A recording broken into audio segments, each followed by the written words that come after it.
End చేశాడు ఈ మూల. ఎండ్ మూలకు వచ్చిన తర్వాత అందరూ కూడా వాళ్ళ సిగ్నేచర్ వేస్తారు, ఇది నేను చేశాను అని ఈ టెంపుల్ని.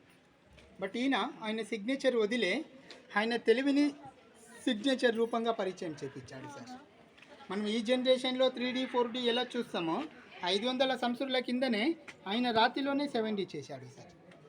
మనం ఇలా క్లోజ్ చేసి చూస్తే సార్ కప్ప నీళ్ళ వైపు జంప్ అవుతుంది.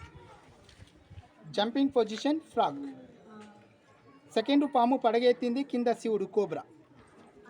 శివలింగం, నాగలింగం. కొంచెం సైడ్ యాంగిల్లో చూడాలి madam, right side. Chimpanzee sitting position. Fourth one పాము మూవింగ్ పొజిషన్. స్నేక్ ఇక్కడి నుంచి చూడాలి మేడం, స్నేక్ మూవ్ పొజిషన్.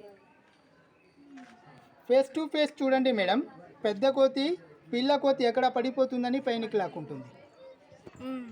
మళ్ళా రిటర్న్ చూస్తే సైడ్ యాంగిల్ హనుమాన్ లంకకి జంప్ చేస్తున్నాడు, ఇది పర్ఫెక్ట్గా చూడాలి మేడం. ఎడమ కాలు భూమికి ఉంది చూడండి, కుడి కాలు ఆకాశానికి ఉంది. బాడీ ముఖం వెనకల టేల్ ఉంది, ఫ్లయింగ్ హనుమాన్. ఈ డైరెక్షన్లో మేడం పెద్ద కోతి కుసిని పిల్ల కోతికి పాలిస్తుంది. టేల్, సిట్టింగ్ పొజిషన్, బాడీ, ఫేస్, పిల్ల కోతి, ఫీడింగ్ మంకీ. తెలుస్తుంది సార్. రావణునికి ఒక కొడుకు.